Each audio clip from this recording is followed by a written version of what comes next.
The accidental diplomat Marcus Rodriguez never thought his mouth would start an interstellar incident. Standing in the crystalline halls of the Zentari mothership, surrounded by beings that looked like living starlight wrapped in silk, he felt like a caveman who'd stumbled into a museum.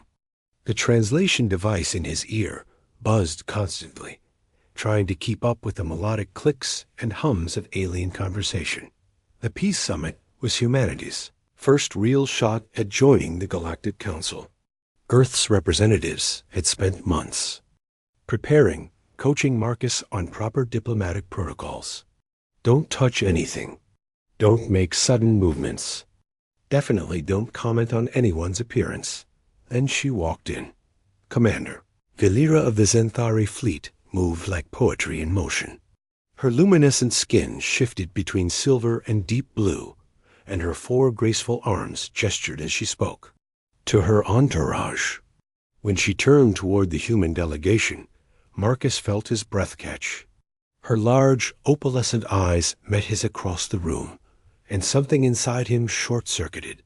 Beautiful, he whispered, not realizing his translation device was still active and broadcasting to the entire assembly.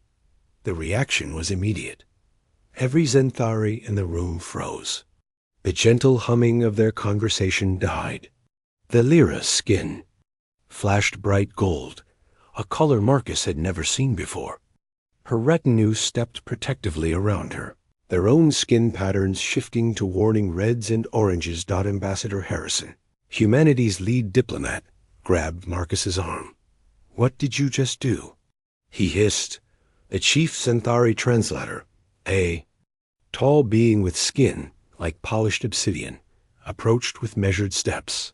Human Marcus Rodriguez, he said, his voice carrying harmonics that made the air vibrate. You have spoken the praise of recognition to Commander Valera. Do you understand the implications?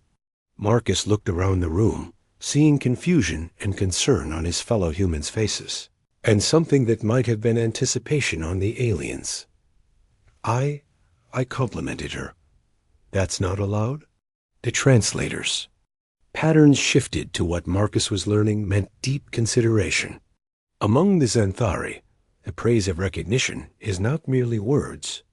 It is a declaration of intent, a request for bonding consideration. By speaking it unprompted, in public, you have initiated a courtship protocol that has not been used in over 300 cycles. The blood drained from Marcus's face.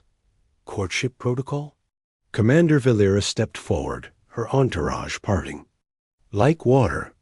When she spoke, her voice was like wind chimes in a gentle breeze, but the translation came through clear and firm. Human Marcus Rodriguez, your words have been heard and recorded by the Assembly. Do you wish to withdraw your declaration and face the consequences of false praise, or do you wish to proceed with the trial of worth? Marcus felt every eye in the room on him. The fate of humanity's diplomatic relations hung in the balance. All because he couldn't keep his mouth shut. He looked at Valera again, seeing something in her expression that wasn't quite anger, wasn't quite amusement, but definitely wasn't indifference. What exactly, he asked slowly, is the trial of worth? The translator's skin patterns shifted to what Marcus was pretty sure was the alien equivalent of a smirk. You would need to prove that your praise was genuine, that you truly see Commander Valera's worth beyond surface attraction. You would undergo 3 challenges designed to test your character, wisdom, and determination. Marcus swallowed hard. Ambassador Harrison was making frantic cutting motions across his throat, but Marcus found himself looking at Valera again.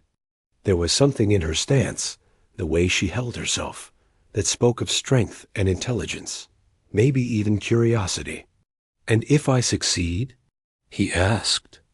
Then you would have earned the right to court one of the most respected military commanders in Zentari space, the translator replied, and proven that humanity possesses the depth of character necessary for galactic citizenship. The room held its breath. Marcus Rodriguez, mechanical engineer from Detroit, looked at the alien commander who had somehow become the key to his species' future, and made the decision that would change everything. I accept the trial of worth. The first challenge, the Xanthari. Ship's preparation chamber felt like being inside a living gem. Walls pulsed with soft bioluminescent patterns, and the air itself seemed to shimmer with possibilities. Marcus sat on what the Xanthari called a contemplation pod, though it looked more like a mushroom made of liquid mercury to him. He was trying very hard not to think about how spectacularly he'd screwed up. Galira entered alone, her forearms moving in complex gestures that the translator informed him were ritualistic greeting patterns appropriate for trial preparation. Up close, her beauty was even more striking, but Marcus forced himself to focus on her eyes. They held intelligence in something that might have been amusement. "You may still withdraw," she said, settling onto a pod across from him with fluid grace. "The shame would be temporary. The trial has permanent consequences." Marcus managed a weak smile. "Good consequences or bad consequences?" "That depends entirely on you." Her skin shifted to a warm amber color. "The first challenge is the test of seeing. You must demonstrate that your praise was based on true perception, not mere physical attraction." A section of the wall dissolved, revealing what looked like a holographic projection system. Images began to form in the air between them, three-dimensional and startlingly real. Marcus saw scenes of Xanthari life, but they were confusing, layered, with meanings he couldn't grasp. "You must identify which image represents my greatest achievement," Valera explained. "Choose correctly, and you prove you truly see me. Choose incorrectly, ... Let me guess. Permanent consequences." Her skin patterns shifted to what he was learning meant either approval or amusement. Hard to tell which. The first image showed Valera in ornate ceremonial armor, receiving some kind of medal from beings whose skin blazed like small suns. The second showed her in what looked like a laboratory, working with complex equations that floated in the air like living mathematics. The third showed her with a group of smaller Xanthari, all of whom had skin patterns similar to hers. Marcus studied each image carefully. The medal ceremony was obviously important, some kind of military honor. The laboratory suggested she was more than just a warrior, but it was the third image that caught his attention. The smaller Xanthari around her weren't just similar in coloring, they were looking at her with expressions he recognized, despite the alien features. Admiration, trust, love. "The third one," he said without hesitation. "Those are young Xanthari you've mentored or saved. Teaching, protecting, nurturing the next generation. That's your greatest achievement." Valera's skin flashed through a rapid spectrum of colors Marcus had never seen before. The translator was silent for a long moment, then spoke in hushed tones. "The human has correctly identified the nurturing of future lights. Commander Valera's work with war orphans from the Sector 7 conflicts. This is unprecedented. Most beings choose the military honors." Marcus felt a surge of relief, but Valera was already standing. "The first challenge is complete," she announced. "But the test of seeing has revealed something unexpected. You do not see as other species see. This will make the remaining trials interesting. Interesting good or interesting bad? For the first time in 300 cycles, I am not certain." Her skin settled into a deep blue that somehow conveyed both satisfaction and concern. "Rest now, human Marcus Rodriguez. Tomorrow brings the test of courage, and it will require all your strength." As she moved toward the exit, Marcus called out, "Valera, wait. Can I ask you something?"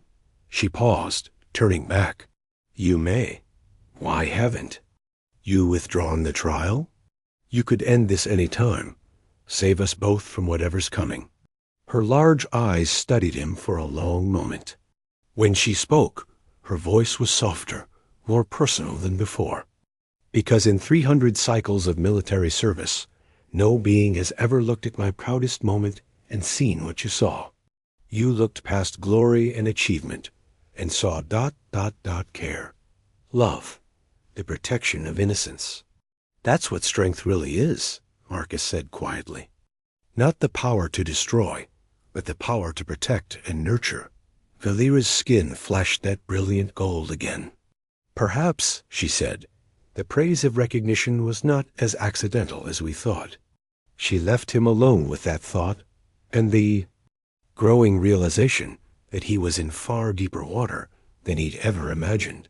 But for the first time since this whole mess started, Marcus Rodriguez began to think he might actually want to be. The test of courage Marcus woke to the sound of alarms. Not the gentle chimes he'd grown accustomed to aboard the Xanthari ship, but harsh, urgent wails that made his bones vibrate. Emergency lighting bathed everything in pulsing red, and he could hear the ship's crew moving with purposeful urgency outside his quarters. The door dissolved as Ambassador Harrison burst in, his face pale and drawn. Marcus, we need to evacuate. There's been an attack on the Outer Rim colonies. The Devourers are back.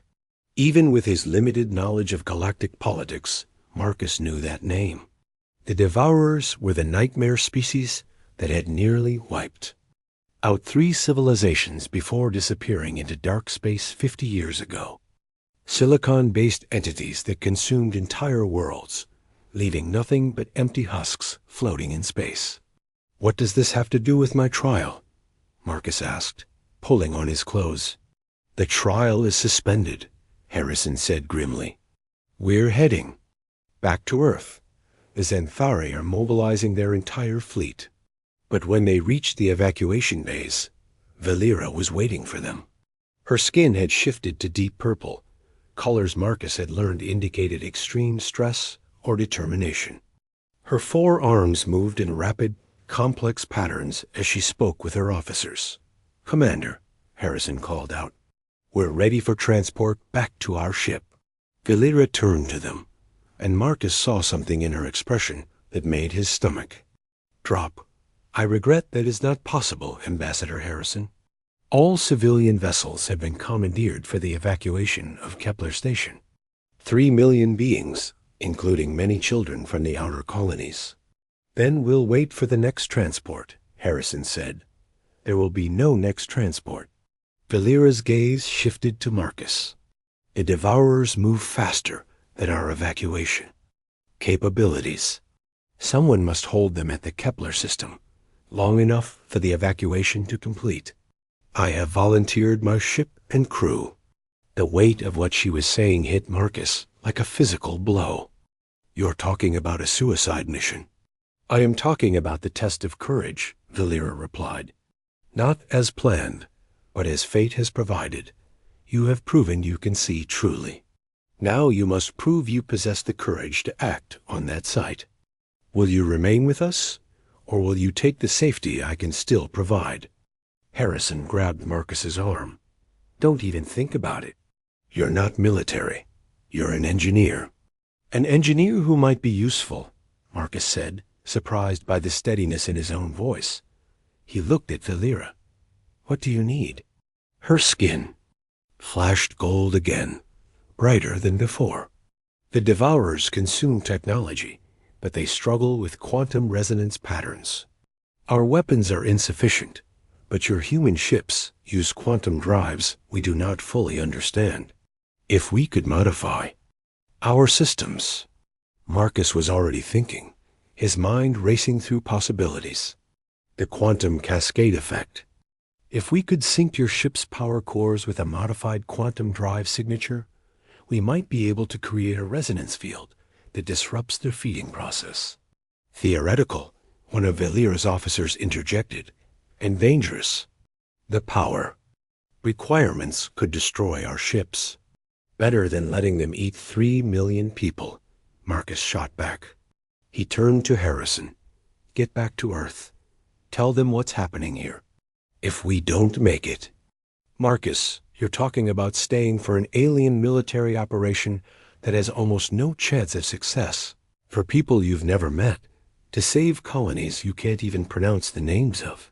Marcus looked at Valera, seeing the weight of command, and sacrifice in her eyes, the same quality that had drawn his attention in the first place. He thought about the image of her with the war orphans, about the choice between destruction and protection. "Yeah," he said finally, "I guess I am." Harrison stared at him for a long moment, then sighed heavily. "The diplomatic corps is going. To have my head for this." He clasped Marcus's shoulder. "Don't get yourself killed, you idiotic hero." As Harrison was escorted to the last evacuation pod, Valera approached Marcus.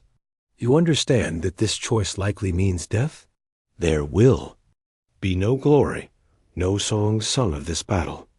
The Devourers leave no witnesses. Will those 3 million people live? If we succeed, yes, and that's enough glory for me." Marcus managed a shaky smile. "Besides, I've got a trial to complete, right? Can't back down now." Valera's skin shifted through the entire spectrum, settling on a warm gold that seemed to emanate light. "Human Marcus Rodriguez," she said formally, "you have passed the test of courage not through combat, but through choice. The willingness to sacrifice for others, especially others not of your own species, is the highest form of bravery recognized by the Zentari." "Great," Marcus said, his knees suddenly feeling weak. "What's the third test?" "Survival," Valera replied. "And it begins now." Outside the viewports, space twisted as the Devourer fleet emerged from dark space, their ships like living nightmares sculpted from hunger itself. Marcus Rodriguez, mechanical engineer from Detroit, watched them approach and realized he was about to help fight for the future of 3 million souls he'd never met. He'd never felt more terrified or more alive. The last stand, the modified quantum.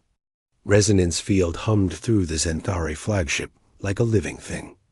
Marcus had spent the last 6 hours elbow deep in alien technology, trying to merge human quantum mechanics with Zentari biotechnology. The result looked like something that belonged in either a museum or a madhouse, but the readings were promising. "Field stability at 73%, announced Corvish, Valera's chief engineer, his skin patterns shifting between cautious optimism and deep concern. "Higher than theoretical models predicted." Marcus wiped sweat from his forehead, leaving a streak of quantum lubricant across his face. "It'll hold, has to hold." "How long until the evacuation is complete?" 4 hours, 17 minutes, Valera replied from the command center. She'd been dividing her attention between fleet coordination and watching Marcus work, and he'd caught her studying him with an expression he couldn't quite read. The view screen showed their defensive formation. 12 Zentari vessels arranged in a complex pattern around Kepler Station, with the modified quantum field generators creating an interconnected web of energy. It looked beautiful and impossibly fragile against the approaching darkness. The Devourers had sent 30 ships. "Commander," the communications officer called out, his skin flashing urgent yellow. "Long-range sensors detect additional contacts. The count is now 57 Devourer vessels. And something else. Something big." The main screen shifted to show a massive structure emerging from dark space behind the Devourer fleet. It was less a ship than a constructed asteroid, covered in feeding tendrils that writhed like living cables. Even at this distance, Marcus could feel his skin crawl looking at it. "A harvester," Valera said quietly. "I have not seen one since. The Kilo system was consumed. What does it do?" Marcus asked, though he was pretty sure he didn't want to know. "It processes entire worlds, converts all matter into energy for the Devourer fleets." Her 4 arms moved in what Marcus had learned were unconscious stress patterns. "Our quantum field will not affect something that large." Marcus stared at the screen, his mind racing. The quantum resonance field might disrupt the smaller Devourer ships, but that harvester would tear through their defenses and consume Kepler Station like an appetizer. 3 million lives, gone in minutes. What if we don't try to stop it? He said suddenly. Everyone on the bridge turned to look at him. Valera's skin flashed concerned red. Explain. The harvester is designed to consume planets, right? Massive, stable targets. But what if we gave it something else to eat? Something that would give it severe indigestion?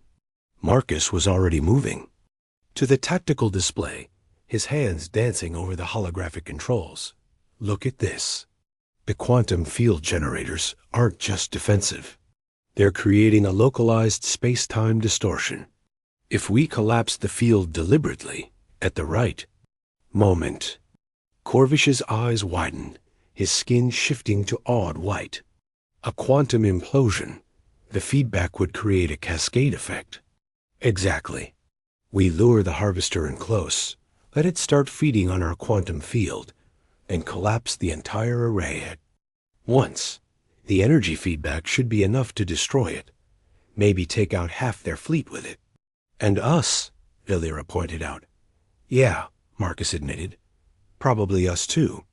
The bridge fell silent except for the steady hum of the quantum field, and the distant rumble of the Devourer fleet's approach. Marcus could see the calculations running behind Valera's eyes, weighing the certainty of their deaths against the possibility of saving 3 million lives. There is another option, she said finally. The quantum field can be controlled from a single ship. If one vessel remained while the others retreated to minimum safe distance. I'll do it, Marcus said immediately. You are not trained for combat operations. I'm the only one who understands both the human quantum mechanics and your biotechnology well enough to time the collapse correctly. Marcus looked around the bridge at the Xanthari crew, beings who had become something like friends over the past few hours.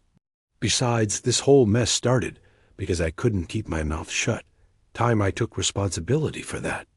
Valera approached him, her skin cycling through colors he had no names for. Human Marcus Rodriguez, she said formally. You have completed the test of courage and proven your worth beyond measure. But this final choice, this is not part of any trial. This is you choosing to sacrifice yourself for beings who are not. Your species, your people, your responsibility. 3 million people, Valera. Kids in those evacuation ships. Families. People with hopes and dreams and futures. Marcus managed a smile that only shook a little. Besides, someone once told me that real strength isn't the power to destroy, but the power to protect and nurture. Guess it's time I proved I meant that. Her skin flashed that brilliant gold again, but this time it was accompanied by something Marcus had never seen before. Xanthari tears, crystalline drops that caught the light like liquid starfire. The trial of worth is complete, she announced to the bridge crew. Marcus Rodriguez of Earth has proven himself worthy of bonding consideration with the Xanthari. Let this be recorded in the archives of honor. Great timing, Marcus said with a shaky laugh. Right before I get vaporized by alien super predators. Valera stepped closer, her forearms reaching out to gently touch his face. There is one thing more I must tell you, before the end. What's that? When you first spoke the praise of recognition, when you called me beautiful, I had already noticed you. Your species, your curiosity, your strange human way of seeing wonder in everything. I had been hoping you would speak to me. Marcus felt his heart skip. You mean this whole trial thing was legitimate and necessary, but also ... welcome. Her skin settled into warm gold. I am honored to have known you, Marcus Rodriguez of Earth. The proximity alarms began to sound. The Devourer fleet had arrived, and the harvester was already extending its feeding tendrils toward Kepler Station. It was time for the last stand. Beautiful choices. The Xanthari fleet scattered like silver fish, following the evacuation plan Marcus had helped design. Only the flagship remained, its quantum field generators burning bright enough to light up half the system. Through the viewports, The harvester approached like a mechanical moon, its feeding tendrils already tasting the energy they were broadcasting. Field integrity holding at 87%, Corvish reported from the engineering station. His skin had settled into resigned purple, the color of accepted sacrifice. The harvester is taking the bait. Marcus stood at the central control console, his hands hovering over the quantum field controls. Every system was automated now, slave to his commands. One wrong move and the implosion would collapse prematurely. Wait too long, and the harvester would consume their ship before he could trigger the cascade. Evacuation status? He asked. Final transport cleared Kepler Station 7 minutes ago, Valera replied. She had remained on the bridge despite his protests, claiming command responsibility. All civilian vessels are beyond minimum safe distance. Your ships? Standing by at the fallback position. Her skin flickered between gold and deep blue. Marcus, there is still time to evacuate. Corvish could trigger the collapse remotely. The timing has to be perfect, Marcus said, not taking his eyes off the readings. Quarter second too early, and the harvester survives. Quarter second too late, and we don't have enough power for the cascade. I need to be here, feeling the system responses. The harvester's tendrils were almost touching their hull now. Marcus could hear the ship's structure groaning as gravitational fields began to tear at them. Warning lights bathed the bridge in urgent red. Contact in 30 seconds, announced the tactical officer. Marcus watched the energy readings climb, monitoring the delicate balance between the quantum field and the harvester's feeding process. Too much power, and they'd burn out before the cascade. Too little, and the implosion wouldn't propagate through the enemy fleet. 20 seconds. The ship lurched as the first tendril made contact. Immediately, alarms screamed as the harvester began draining their energy. But Marcus could see what the alien predator couldn't, the quantum distortion building in their power. Grid, the cascade effect starting to form. 10 seconds. Valera moved to stand beside him at the console. If we survive this, she said quietly, I would very much like to continue our bonding process properly. Marcus managed to smile despite the terror and adrenaline. You mean like normal people? Dinner, conversation, sharing childhood stories? Something like that. Her skin flashed gold. Humans are fascinating. I would like to learn more about your species' approach to relationships. 5 seconds. The energy readings spiked as more tendrils latched onto their hull.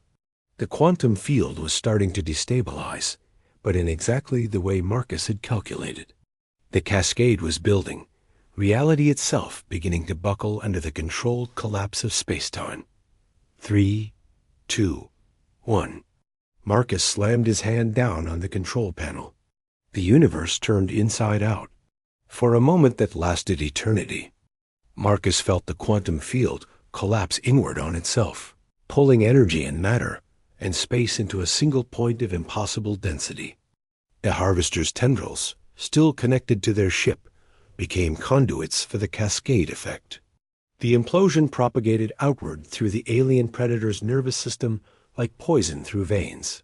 Then the explosion. When the light faded and the debris stopped raining against their hull, Marcus found himself lying on the bridge floor with his ears ringing and his vision full of stars. Slowly, carefully, he sat up. The main view screen showed empty space where the harvester had been. Scattered debris marked the locations of destroyed devourer ships. Their feeding frenzy turned into funeral pyres by the quantum cascade. Of the 57 vessels that had attacked, only a handful remained, already fleeing back toward dark space. Status report, Valera called out, her own voice shaky as she pulled herself up from the deck. Kepler Station secure, the communications officer reported. All evacuation vessels accounted for. 3,400,000 beings safely evacuated. Marcus slumped back against the control console, exhaustion hitting him like a physical blow. They'd done it. Somehow, impossibly, they'd actually done it. Marcus. Valera approached, her skin cycling through colors he was beginning to recognize as joy mixed with relief. The trial of worth is complete. You have proven yourself through seeing, courage, and sacrifice. By the ancient laws of my people, you have earned the right to court a Zenthari, if you so choose. Marcus looked up at her, this beautiful alien, warrior who had somehow become the center of his universe in just a few short days. And if I choose? Then we begin again, properly this time, learning about each other, sharing our worlds, building something new between human and Zenthari. She extended one of her 4 hands. What do you say, Marcus Rodriguez of Earth? Marcus took her hand, marveling at the warmth of her luminescent skin. I say that when I called you beautiful 3 days ago, I had no idea how right I was. And I'm not just talking about how you look. Her skin flashed that brilliant gold one final time. For a species that claims to be poor at diplomacy, you humans have a remarkable way with words. 6 months later, Marcus Rodriguez found himself standing in the same crystalline hall where this whole adventure had begun. But this time, he wasn't wearing his rumpled human clothes or struggling with alien protocol. This time, he wore ceremonial robes that shifted color with his emotions, and the translation device in his ear carried not just words, but the subtle harmonics of affection. Valera approached through the assembled crowd, moving with that same fluid grace that had first caught his attention. But now Marcus could read the patterns in her skin, could see the joy and love and anticipation that painted her in living light. Ready? She asked, taking his hands in all 4 of hers. For what comes next, with you? Marcus smiled, thinking about the impossible chain of events that had brought them here. A casual compliment, a misunderstood protocol, a trial by fire that had saved 3 million lives and taught him what love really meant. Always, he said. And as the bonding ceremony began, Marcus Rodriguez realized that sometimes the best choices in life were the ones you never saw coming. Sometimes the most beautiful things grew from the most unexpected seeds.